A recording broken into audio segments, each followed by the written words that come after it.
السلام على أشرف الأنبياء والمرسلين أما بعد فعن شداد بن أوس عن رسول الله صلى الله عليه وسلم مرفوعا لا يحملن شرار هذه الأمة على سنن الذين خلوا من قبلهم من أهل الكتاب حذو القذة بالقذة.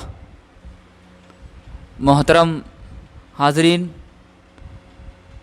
آج میں نے جو حدیث آپ حضرات کے سامنے پڑھی ہے اس میں نبی کریم صلی اللہ علیہ وسلم نے یہ بتایا ہے کہ اس امت کے بدترین لوگ اہل کتاب کے نقش قدم پر برابر چلیں گے کہ ایک بالشت مطلب وہ جس طرح چلتے تھے اس طرح چلیں گے. نبی کریم صلی اللہ علیہ وسلم کا ایک فرمان یہ بھی ہے کہ اگر دوسروں کی نقش قدم پر مسلمان اتنے اندھے ہو جائیں گے کہ اگر وہ کوہ کے بل میں گھسیں گے تو یہ بھی گر جائیں گے بغیر سوچے سمجھے. تو آج ہم دیکھتے ہیں کہ مسلمان اسی روش پر بغیر سوچے سمجھے چل رہے ہیں، اس لیے کیونکہ ان کے اندر دین کی معلومات کم ہیں، اس لیے کہ ان کے اندر قرآن کی تعلیم کی، قرآن کے بارے میں جو معلومات ہے وہ کم ہے، اسلام کے بارے میں جو معلومات ہے وہ کم ہے. اس کا ذمہ دار وہ خود ہے، کسی اور نے ان کو نہیں روکا ہے، کسی اور نے ان کے اوپر پابندی نہیں لگائی ہے کہ آپ اسلام کی تعلیم حاصل نہیں کر سکتے، آپ اسلام کو سمجھ نہیں سکتے، آپ قرآن کو سمجھ نہیں سکتے. یہ انہوں نے خود اپنے اوپر پابندی لگا کے رکھی ہے کہ ہم نہیں سمجھ سکتے. تو اس کے نتیجے میں آج جس چیز کی مخالفت کرنے کا حکم نبی کریم صلی اللہ علیہ وسلم نے ہم کو دیا ہے کہ خالف الیہود والنصارى، کہ آپ کو یہود و نصارہ کی مخالفت کرنا ہے. یہود و نصارہ کی مخالفت کرنا ہمارا دین ہے اور ہماری مخالفت کرنا یہود و نصارہ کا دین ہے. یہود و نصارہ اپنے مقصد پر بالکل جمے ہوئے ہیں، اپنے مقصد کے لیے جو کچھ وہ کر سکتے تھے وہ کچھ یہ کر رہے ہیں، اور ہم جو ہیں اپنے مقصد کو فراموش کرنے کے لیے، اپنے مقصد کو نظر انداز کرنے کے لیے جو کچھ کر سکتے تھے وہ ہم کر رہے ہیں.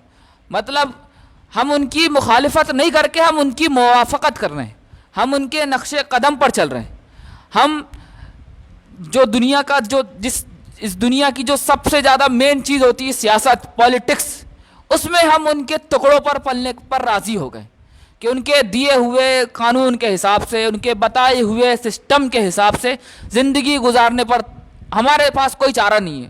یہ ہمارا اور آپ کا جواب ہوتا ہے کہ بھائی جیسا چل رہا ہے ویسا چلنے دو.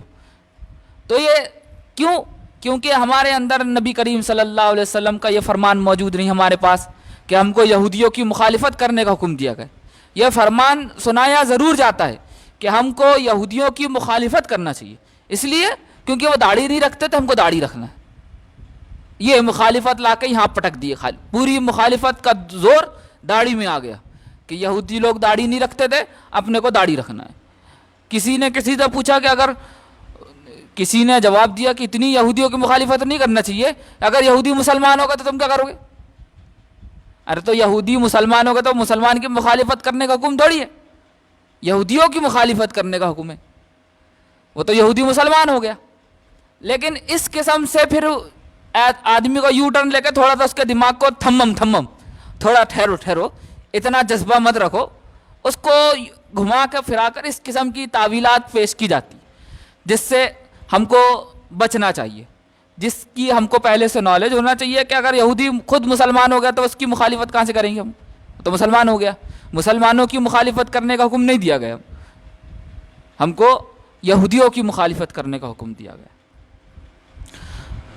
تو اس حدیث میں نبی کریم صلی اللہ علیہ وسلم سے شداد بن اوس روایت کرتے ہیں مرفوعاً کہ لا يحملن شرار هذه الامة على سنن الذين خلوا من قبلهم من اہل الكتاب حذو القذة بالقذة. اس امت کے بدترین لوگ تم سے پہلے کے اہل کتاب کے طریقوں پر برابر چلیں گے، مطلب بغیر سوچے سمجھے ان کی اندھی تقلید کریں گے. ہر قسم سے ان کے معاملات، ان کے مطلب اسلام کو چھوڑ کر، اسلام کی تعلیمات کو چھوڑ کر، شریعت محمدی کو چھوڑ کر وہ کسی اور کی پیروی کریں گے. ہر چیز میں وہ اسلام کو نہیں دیکھیں گے، صرف مسلک کا معاملہ ہوگا جب مسلک کی بات ہوگی تو اسلام نظر آئے گا، اور باقی جو دوسرے معاملات ہیں، دنیاوی معاملات، شادی بیاہ کے معاملات ہوں گے تو بالکل اسلام سے کوئی رول کال نہیں ہوگا۔ شادی بیاہ میں بالکل یہود و نصارہ کی شادی، ہندوؤں کی شادی، ویسی مسلمان کی شادی، کوئی فرق نہیں۔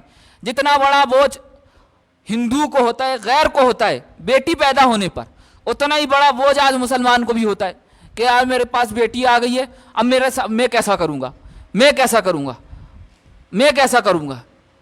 یہ اس قسم کی ہماری روش بن گئی، جس کا نتیجہ ہے کہ آج ہم برے اعمال، برے نتیجے سے ہم گزر رہے ہیں۔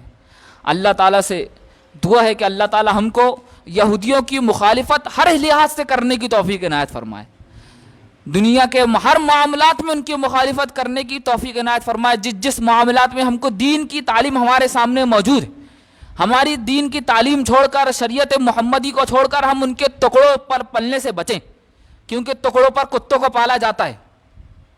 ہم کو ٹکڑوں پر پلنے سے بچنے کی توفیق عنایت فرمائے۔